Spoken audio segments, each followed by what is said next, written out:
Nah, itu adalah yang pertama ya, cara menjelaskan produk yang ingin beli. Jadi kuncinya Anda catat ya, cara menjelaskan produk yang ingin beli adalah satu, fokus pada benefit, dan yang kedua, jadi solusi dari masalah mereka. Ya, oke. Nah, itu adalah yang pertama. Ya, oke. Silahkan catat. Kalau sudah catat, boleh tulis. Sudah. Nanti saya akan lanjut ke materi berikutnya.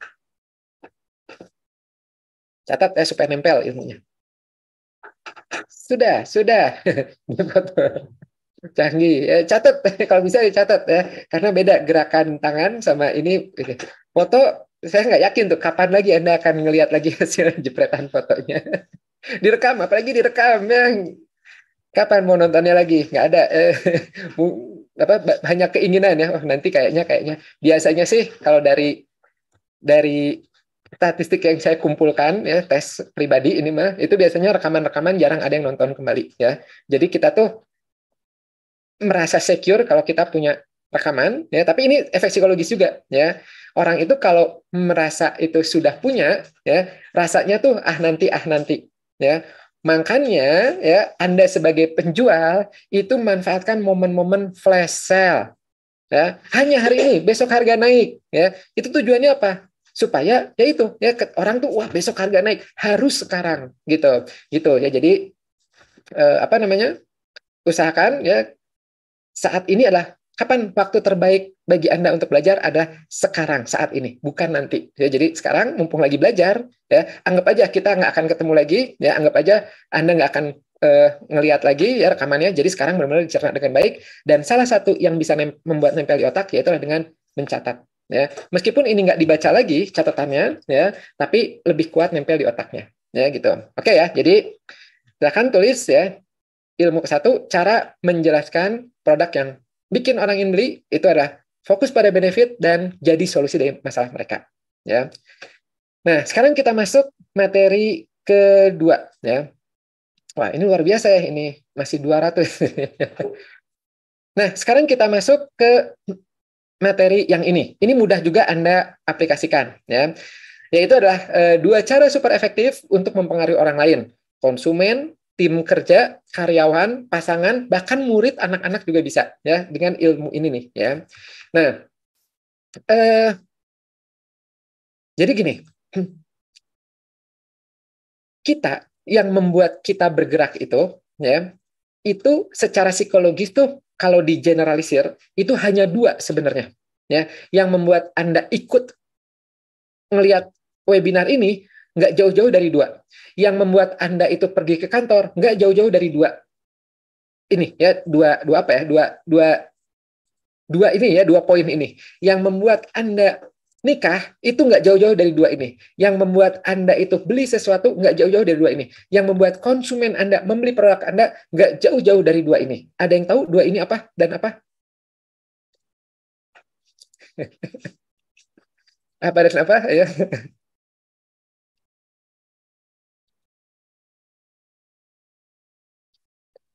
Ayo. Belum tahu. Keperluan? Ingin belajar? Bukan. Ingin tahu? Bukan. Motivasi? Bukan. Ya. Nah, dua hal yang membuat orang bergerak, membeli produk Anda, dan sebagainya, ya, ini hukum psikologi nih, ya, pas saya tunjukin pasti, oh itu, saya udah tahu nih, ya, yaitu, ya betul, ya Mas Hari, yaitu adalah reward dan punishment, yang membuat kita bergerak nggak jauh-jauh dari dua ini, ya, jadi gini, dari berbagai penelitian psikologi, ya, psikologi pendidikan, psikologi marketing, psikologi konsumen, psikologi perilaku sosial, dan lain-lain, secara sederhana orang itu akan bergerak dan termotivasi oleh dua faktor, reward dan punishment. Reward itu apa? Reward itu maksudnya adalah segala sesuatu yang bisa membuat dia itu mendapatkan lebih nyaman, lebih berkembang, ya, seperti misalnya lebih dapat hadiah, keuntungan, ya, betul, mendapatkan pujian, mendapatkan tepuk tangan, nah, itulah contoh-contoh reward, ya, dapat bintang misalnya, ya, dapat piala gitu. Nah, tujuan reward itu biasanya kalau di psikologi itu dimanfaatkan untuk mengulangi dan memperkuat perilaku positif seseorang. Makanya anak-anak ya dapat hadiah, dapat bintang dan sebagainya itu di situ, ya. Jadi untuk memotivasi untuk mengulang lagi, ya. Kemudian, punishment, apa itu punishment? Punishment itu maksudnya adalah segala sesuatu yang membuat mereka tuh jadi nggak nyaman. Ya, contoh, misalnya gini, saya pindah ya bergerak nih dari berdiri di satu tempat ke tempat lain karena di sini panas atau kehujanan, punishment membuat saya bergerak. Ya gitu. Ada yang bergerak karena itu, ada yang bergerak karena saya pindah ke situ karena adem. Berarti dapat reward, ya kan? Dengan saya bergerak, saya dapat manfaat, adem, sejuk. Ya, ada juga yang bergerak karena tadi, oh kalau di sini saya dapat hukuman, dapat panas, misalnya pindah. Ya, nah di kantor sama nih. Contoh, ya, apa yang membuat orang itu ya untuk datang ke kantor on time, ya on time. Bisa macam-macam, ya. Yuk, karena dia disiplin, ya. Iya, tapi kenapa biasanya latar belakang psikologisnya? Biasanya dua. Yang satu adalah karena punishment. Wah, saya kalau telat potong gaji atau distrap, misalnya sekolah ya gitu, distrap hukum berdiri, atau saya kalau on time saya dapat bonus tambahan, misalnya ya gitu. Ada yang kayak gitu, ya. Nah, jadi ya reward untuk mengulang perilaku positif, punishment biasanya dipakai untuk mengurangi ya perilaku yang negatif, nunda-nunda kasih punishment ya. Kemudian ya pokoknya nggak enak-enak itu kasih punishment ya gitu. Nah, yang perlu dicatat adalah tidak semua orang sama. Ada orang yang termotivasi karena reward saja. Anda bayangkan misalnya murid ya atau misalnya karyawan. Ada yang termotivasi oleh reward saja. Sebaliknya ada yang termotivasi oleh punishment saja. Ada juga yang dua-duanya. Ya, Anda sendiri coba ya, Anda hayatin. Sebentar, saya tuh termotivasi kalau dapat apa sih? Ya, contoh misalnya gini. Contoh misalnya gini. Misalnya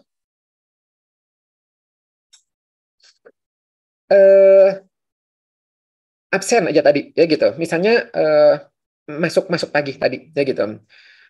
Ada yang rewardnya tadi itu karena bonus saja, ya jadi yuk yang datangnya on time terus, ya maka di akhir bulan, ya atau yang lebih cepat di akhir bulan dapat bonus, ya wah dapat bonus lumayan, ada yang gitu, ya. Si B yang tipenya tipe punishment itu kalau dikasih reward dia nggak efektif. Jadi meskipun dapat hadiah, dapat apa nggak efektif, tetap aja dia suka telat dan sebagainya, ya. Karena si B ini tipenya tipe punishment. Nah, ketika perusahaan itu ngasih tahu, nah dan ya jadi untuk yang on time yang dapat ini dapat hadiah dan untuk yang telat lebih dari 15 menit 3 hari ya selama 3 hari dalam 1 bulan maka akan potong gaji satu pertemuannya 100.000 misalnya gitu ya. Nah untuk orang-orang yang tipe punishment itu akan berimpact buat dia. Wah, waduh rugi dong gitu. Ya udah saya nggak mau telat gitu ya. Untuk orang yang reward dikasih punishment itu nggak terlalu signifikan. Jadi kalau orang yang reward ya dikasih, ayo nanti dihukum di ini, wah mereka mah cuek-cuek aja.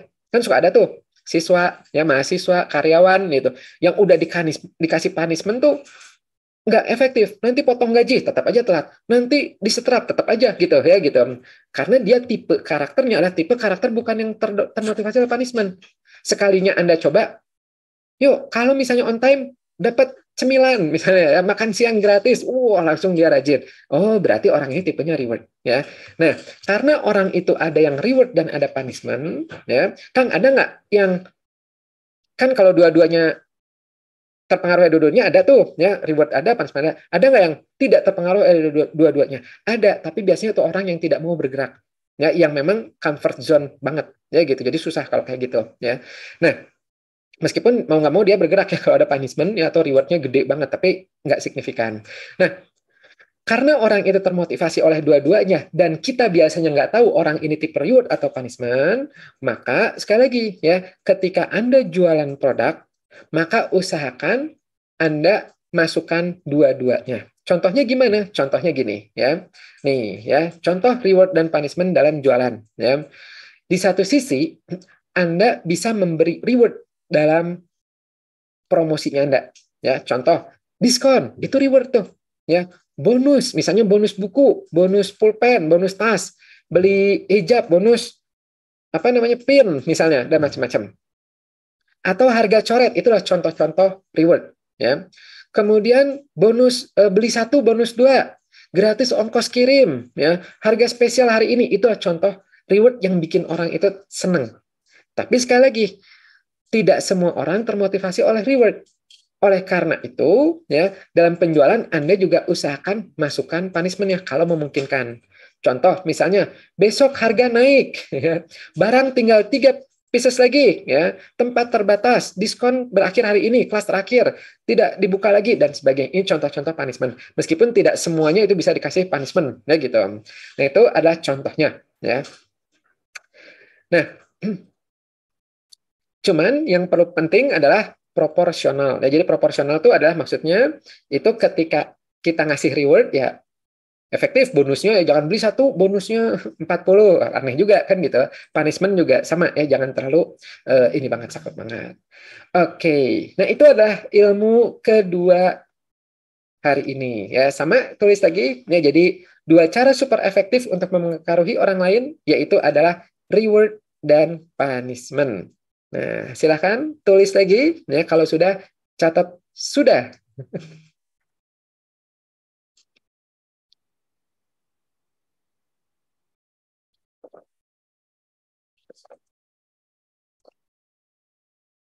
Sudah.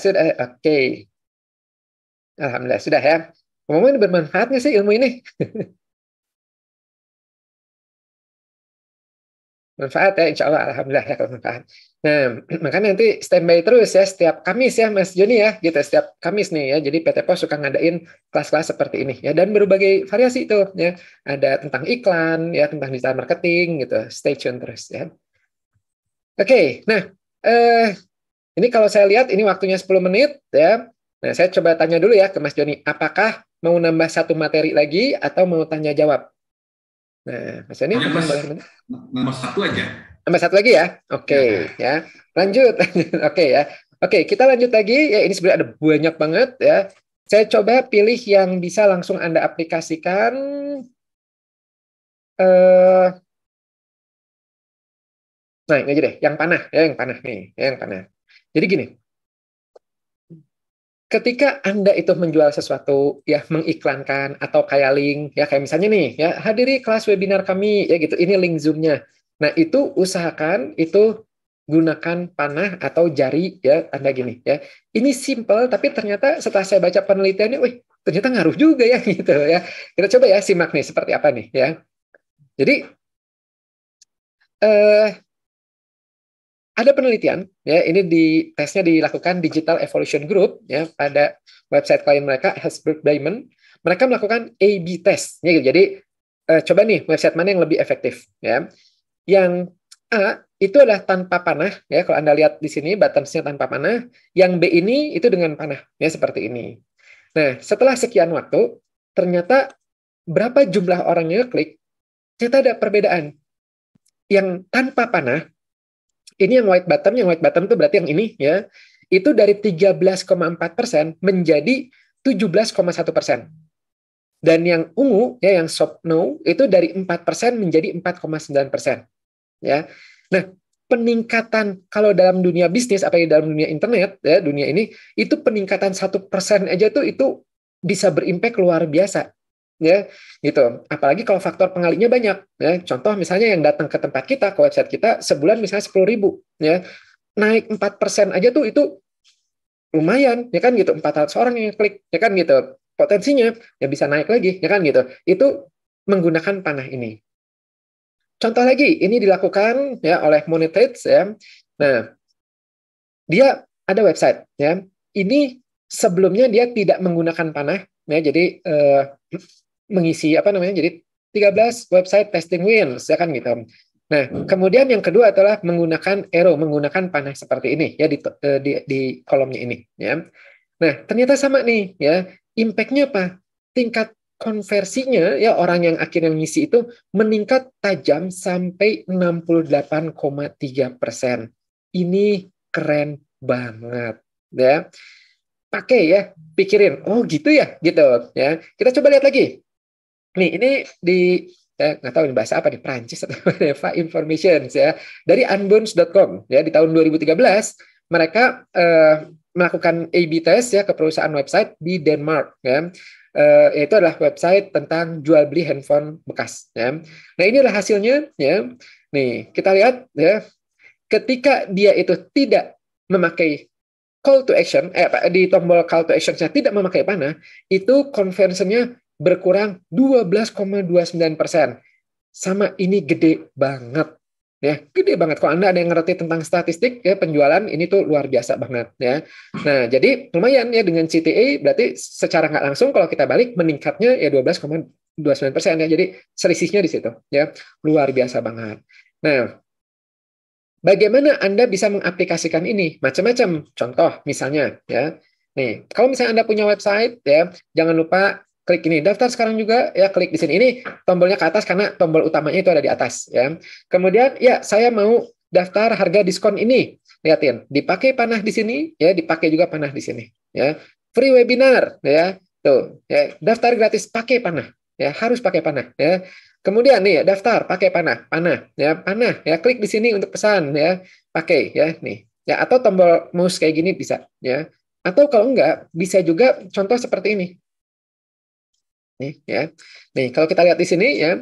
Nih ya, kalau saya ini, yuk kamu udah punya ini belum History of Graphology ya. Kalau belum silahkan download di sini ya. Nih, pakai jari kayak gini juga ini sama ya. Jadi mengarahkan ya gitu. Bukan yang kuning ini ya, kuning ini mah untuk nunjukin aja yang ini loh ya. Nih ya, nih tanda panah gini. Cek dan join di sini ya. Tuh ya, ini panah kayak gini ya, jari. Contoh lagi. Nih ya. Tuh ya, ini pakai panah kayak gini ya, panah kayak gini. Yuk join di sini ya pakai panah ya. Nih ya gitu. Bahkan kalau di YouTube ada yang punya YouTube misalnya ya, sama tuh ya, ternyata thumbnail yang ada panahnya ya, dari penelitian yang saya baca itu meningkat ya. Jadi kan thumbnail bisa diganti-ganti tuh, pas klik diganti dengan panah tuh itu lebih tinggi orang yang ngekliknya ya, gitu ya. Contoh lagi misalnya nih ya, nih kalau saya selalu pakai kayak gini ya, ini menjadi free ya, nih klik di sini, itu contohnya ya. Nih contoh lagi ya, tips and trick psikologi website, panah panah gitu ya. Contoh lagi tuh ya, hampir semuanya ada panah kayak gini ya. Kebayang sampai sini? Bayang ya. Jadi coba ya mulai saat ini perhatikan ya. Wah, panah di mana ya saya bisa menempatkan panah, atau minimal jari ini kan suka kirim tuh pakai WA ya. Ini saya jualan payung ya gitu. Klik di sini, kasih tanda panah. Jadi yang menarik secara psikologi itu ternyata orang itu bisa diarahkan. Ya bisa diarahin. Jadi kalau misalnya kita bilang ke dia ya, ayo klik yang ini, atau yuk beloknya ke sini ya, atau yuk coba yang ini, itu tuh banyak yang ngikutin begitu saja ya gitu, karena ada arahan gitu. Nah, sehingga arahan-arahan itu secara visual itu ditampilkan dalam bentuk panah ya gitu. Oke, itu adalah ilmu ketiga. Wah, kayaknya abis ini bisa nambah satu lagi nih ya, masih ada 5 menit lagi. Oke, Tapi saya coba tanya lagi. lagi. Mau lagi atau mau tanya jawab? Oke, lanjut Mas, lanjut. Lanjut. Oke, satu lagi ya, lagi. Tapi jangan lupa dicatat ini ya, pakai panah. Oke ya. Nah, kita satu lagi terakhir ya, yaitu adalah berhubungan sama ini aja yang simpel nih ya. Saya akan menunjukkan hasil penelitiannya, yaitu adalah pentingnya harga coret ya. Jadi di awal tadi saya sempat menunjukkan ada contoh kayak gambar sepatu, kemudian ada yang harga murni, ya, ada yang harga coret, ya kan gitu. Meskipun harganya sama, tapi rata-rata di antara Anda itu kebanyakan milihnya yang harga coret dengan berbagai alasannya, ya. Ada yang alasannya karena kerasa diskon, ada yang bilangnya, wah ini kayaknya apa namanya, eh, kayaknya eksklusif gitu kan ya, wah ini produk mahal dan sebagainya. Nah ternyata ini ada penelitiannya, ya. Apa penelitiannya? Penelitiannya seperti ini. Jadi ini banyak ya, ini salah satunya adalah kayak gini. Ada ini dari Andrew 2015 ya, ada seseorang yang dia itu menunjukkan sebuah laptop ke dua kelompok berbeda. Di kelompok A dia bilang seperti ini. Nah yang A dulu nih ya.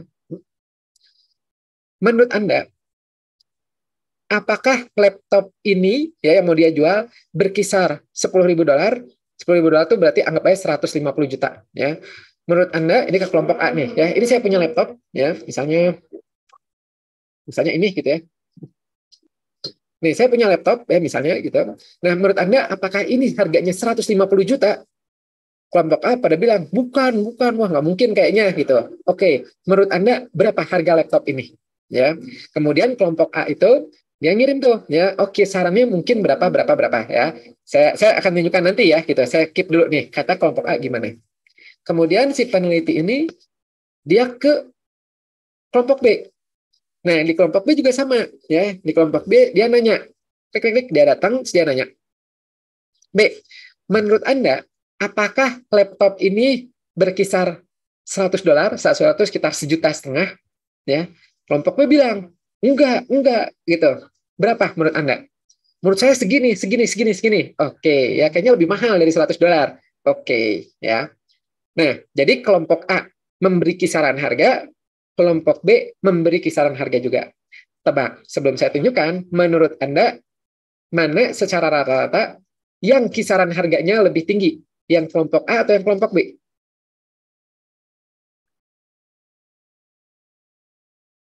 Yang A atau yang B? Yang A, yang awalnya dikasih tahu harganya $10.000 ya 150 juta, atau yang B awalnya dikasih 100. Nah, A, A, oke. Oke, ada yang A, B, oke ya. Nah, ternyata hasil dari penelitian tersebut itu kelompok yang A itu bilangnya kayak gini ya. Nggak mungkin, kayaknya nggak sampai $10.000 deh, itu mahal banget laptop harganya $10.000 ya. Paling ini kalau menurut saya harganya tuh sekitar nah 700 sampai $1.200 kata yang A ya gitu. Sementara yang B dia bilang nggak mungkin, kayaknya laptop gitu nggak mungkin deh $100, nggak mungkin 1,5 juta, paling harganya kayaknya itu ada di kisaran $300 ya. Jelek ya. Dengan ilmu ini, dengan penelitian ini, itu sangat memberi insight banget buat kita. Ini disebutnya dalam psikologi namanya anchoring effect. Ya, lihat persepsi orang terhadap produknya sama, nggak ada yang perbedaan. Ya, semuanya sama. Yang beda cuman si penelitinya beda harga awalnya aja. Ya gitu. Dengan kita itu menyebutkan, dan itu nanya juga, cuma nanya. Ya menurut Anda ini harganya $10.000. Menurut Anda pas nggak nih ya gitu, atau menurut Anda kisaran berapa, cuma nanya kayak gitu, ternyata persepsi orang klik secara psikologis berubah. Yang A mempersepsikan ini ada 700 sampai $1.200, jadi kurang lebih ini harganya ya sekitar 10 jutaan sampai 15 jutaan. Yang B ini kisaran $300, jauh banget ya. Nah, oleh karena itu apa insight yang bisa kita pakai dari sini? Itu ketika kita menjual suatu produk, tidak ada salahnya kita tampilkan anchoring effect-nya. Ya, itulah salah satu manfaat dari harga coret. Ya, jadi bukan kesan wah diskon dan sebagainya, enggak. Dengan kita memberitahu bahwa harga produk ini contoh ya, contohnya nih ya, tuh 300 ya gitu ya. Ini persepsinya wah ini produk mahal. Tadi ada yang bilang ya, oh ini produk mahal kesannya. Betul ya. Nih ya. Tuh, dari segini menjadi segini ya. Segini wah ini produk aslinya mahal banget nih. Wah, ini 69 murah deh gitu ya. Nah, kemudian contoh lagi misalnya nih ya, di membuat kursus online ya. Itu kalau Anda lihat ya itu diarahin harganya tuh 7 juta sekian ya. Terus klik udah gitu akhirnya ada diskon ya gitu menjadi 497. Nah, inilah anchoring effect. Kebayang kalau misalnya belum apa-apa saya ngasih tahu harganya, misalnya ini harganya bukan 100.000, bukan 200.000, tapi 497. Itu orang persepsinya akan, woi mahal gitu. Beda ketika kita ngasih tahu dengan layanan ini, dengan benefit ini, dengan potensi Anda itu kayak gini apa dan sebagainya, ini nih itu senilai 7.766.000 rupiah. Bahkan bisa lebih dari itu. Nah, spesial hari ini ya itu Anda bisa daftar Rp497.000. Itu secara psikologis klik ya akan jadinya murah, tapi bukan murahan. Ya, gitu. Nih, contoh lagi ya. Ya, harga coret ya, diskon 50%. Ini silakan Anda pakai ya. Nih ya, ini coret Anda pakai. Dan anehnya meskipun orang sekali lagi meskipun orang itu tahu ya bahwa ini secara logika ya harganya segitu-segitu juga, tapi secara psikologis ini impactful. Dan dari zaman dulu kala sampai saat ini dan saya yakin masih jauh ke depan, perusahaan-perusahaan besar pun itu akan menggunakan teknik ini ya. Di marketplace sekelas Amazon, lihat pasti ada harga coretnya banyak. Di sekelas ya perusahaan-perusahaan Indonesia dan sebagainya ya gitu. Nah, itu adalah efek psikologisnya ya. segini coret ya. Nih coret gitu ya. Nah, itu adalah ilmu ya yang mungkin yang terakhir yang bisa saya sharing hari ini ya. Kalau melihat waktunya ini sudah jam 12 ya, kita mungkin ada yang mau aktivitas lagi ya, atau ada agenda lagi ya. Nah, inilah ilmu terakhir ya. Jadi pentingnya harga coret untuk meningkatkan penjualan ya. Nah,